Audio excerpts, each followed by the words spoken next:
अजित पवारांच्या दुर्दैवी निधनामुळे बारामतीची पोटनिवडणूक लागली. अजितदादांच्या राजकीय उत्तराधिकारी म्हणून पक्षाची जबाबदारी खांद्यावर घेतलेल्या आणि राज्याच्या पहिल्या महिला उपमुख्यमंत्री झालेल्या सुनेत्रा पवार यांना बारामतीमधून पोटनिवडणूक लढवायची आहे. 23 एप्रिलला या पोटनिवडणुकीसाठी मतदान होणार आहे. महायुतीकडून सुनेत्रा पवार यांना पाठिंबा आहे, तर महाविकास आघाडीमधल्या राष्ट्रवादी काँग्रेस शरद पवार पक्षाने सुद्धा सुनेत्रा पवारांच्या विरोधात उमेदवार देणार नसल्याचं जाहीर केलं आहे. पण ओबीसी आंदोलक लक्ष्मण हाके मात्र लढण्यावर ठाम आहेत. तर काँग्रेसच्या वरिष्ठ नेत्यांनी बारामतीत लढण्यासाठी हिरवा कंदील दिल्याच्या बातम्या समोर आल्यात. तर सुनेत्रा पवार यांनी पाठिंब्यासाठी उद्धव ठाकरेंना फोन केल्याचं समजतंय. 6 एप्रिलला फॉर्म भरण्याची शेवटची तारीख आहे. त्यामुळे राज्यात हालचालींना वेग आला असून बारामतीची निवडणूक बिनविरोध होणार नाही असं चित्र आता स्पष्ट झालंय.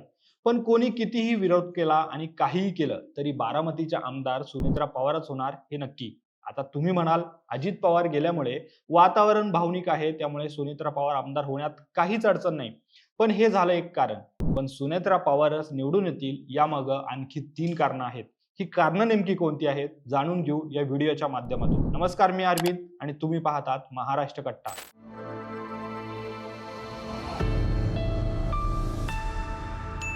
28 जानेवारीला अजित पवार यांचं बारामतीत झालेल्या विमान अपघातात दुर्दैवी निधन झाल्यामुळे बारामती विधानसभेची पोटनिवडणूक होत आहे. अजित पवारांच्या पत्नी सुनेत्रा पवार यांनी राज्यसभेच्या खासदारकीचा राजीनामा देऊन अजितदादा गेल्यावर तिसऱ्या दिवशीच म्हणजेच 31 जानेवारीला राज्याच्या उपमुख्यमंत्रीपदाची शपथ घेतल्याने 6 महिन्यात त्यांना विधिमंडळाच्या दोन्ही सभागृहापैकी एका सभागृहात सदस्य म्हणून निवडून यावं लागेल, म्हणजेच आमदार व्हावं लागेल.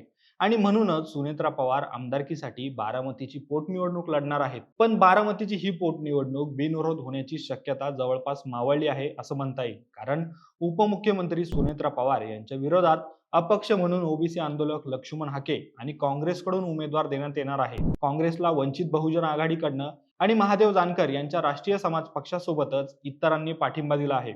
त्यामुळे सुनेत्रा पवार यांना बारामतीमधून आता लढावं लागणार आहे. खरं तर अजित पवारांचं ज्या पद्धतीने दुर्दैवी निधन झालं ते पाहता बारामतीमध्ये भावनिक लाट निर्माण झाली आहे. त्यामुळे बारामतीची पोटनिवडणूक बिनविरोध झाली नाही तर सुनेत्रा पवार सहज निवडून येतील हे तितकंच सत्य आहे.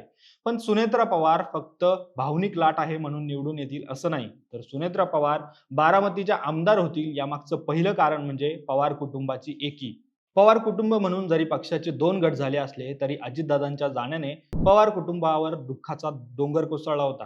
त्यामुळे ज्या सुप्रिया सुळे यांनी लोकसभेला सुनेत्रा पवार यांचा पराभव केला होता, त्याच सुप्रिया सुळे यांनी अजितदादा गेल्यानंतर सुनेत्रा पवार यांना नणंद म्हणून सर्वाधिक धीर दिला आणि बारामती पोटनिवडणुकीत राष्ट्रवादी शरद पवार पक्ष उमेदवार देणार नाही असं स्वतः सुप्रिया सुळे यांनी जाहीर करत कुटुंब म्हणून सुनेत्रा पवारांच्या पाठीशी उभ्या राहिल्या.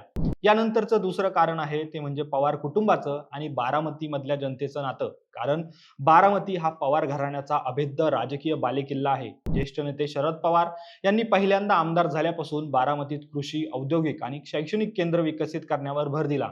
यानंतर अजित पवार यांनी 80च्या दशकात राजकारणात एंट्री केल्यानंतर शरद पवारांच्या मार्गदर्शनाखाली बारामतीमध्ये काम करायला सुरुवात केली. त्यामुळेच बारामती म्हणजे पवार आणि पवार म्हणजे बारामती हे समीकरण अगदी घट्ट झाले आणि त्यामुळेच गेली 50 वर्ष राज्याचं राजकारण हे नेहमीच बारामतीच्या अवतीभोवती म्हणजेच पवार घराण्याच्या केंद्रस्थानी असल्याचं दिसून येतं. त्यामुळे बारामतीच्या राजकीय घडामोडी या देशात चर्चेत असतात.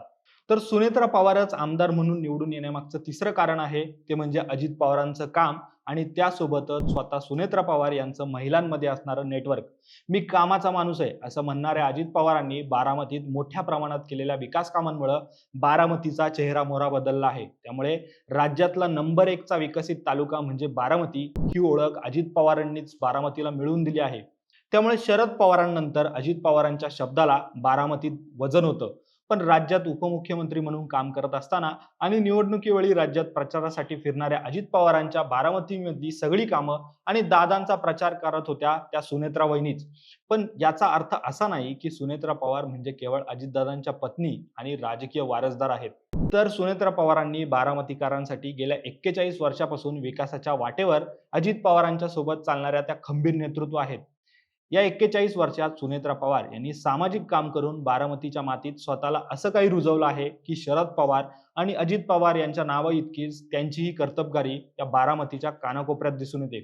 याचं कारण म्हणजे अजित पवारांसारखं एखादी गोष्ट हाती घेतली की तडीच न्यायची हा सुनेत्रा पवार यांचा स्वभाव बारामतीच्या विकासाला नवीन दिशा देणारा ठरला आहे. यामध्ये निर्मल ग्राम किंवा स्वच्छता अभियान, तसेच त्यांनी सुरू केलेला शाळा प्रवेश उत्सव आणि गुड मॉर्निंग पथक यासारखे उपक्रम जे महाराष्ट्र सरकारने अधिकृतपणे स्वीकारले, तसेच शून्य सिल्केवर बँक खाती उघडण्याची संकल्पना सुनेत्रा पवार यांनी राबवली.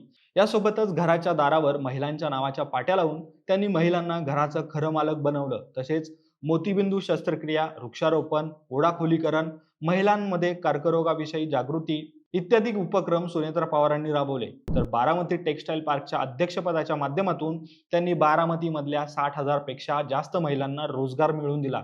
यामुळे बारामती टेक्सटाईल पार्क हे जागतिक व्यासपीठ बनलं. त्यामुळे बारामतीचा विकास म्हणजे केवळ अजितदादांनी केलेले रस्ते किंवा इमारती नाहीत, तर हाताला काम देणारी यंत्रणा आहे. आणि त्यामुळेच बारामतीमधला महिला वर्ग सुनेत्रा पवारांच्या पाठीशी उभा राहणार हे निश्चित आहे. त्यामुळे अजित पवारांच्या दुर्दैवी निधनामुळे बारामतीत जरी भावनिक वातावरण असलं तरी पवार कुटुंबाचं बारामतीमधलं काम सांगतंय की सुनेत्रा पवार याच बारामतीच्या आमदार होतील. त्यामुळे काँग्रेसने आणि लक्ष्मण हाके किंवा इतर कोणीही बारामतीची पोटनिवडणूक लढवली तरी ही निवडणूक चुरशीशी होणार नाही आणि खासदारकीला पराभूत झालेल्या सुनेत्रा पवार याच बारामतीच्या आमदार होतील हे नक्की. दरम्यान 23 एप्रिल पर्यंत काय राजकीय घडामोडी घडतात हे पाहणं महत्त्वाचं असेल. तोपर्यंत सुनेत्रा पवार यांच्याबद्दल तुम्हाला नक्की काय वाटतं हे कमेंट बॉक्समध्ये लिहा. हा व्हिडिओ आवडला असेल तर व्हिडिओला लाईक करा, शेअर करा आणि असेच राजकीय व्हिडिओ पाहण्यासाठी आमच्या महाराष्ट्र कट्टाला तुम्ही नक्की सबस्क्राईब करा. धन्यवाद.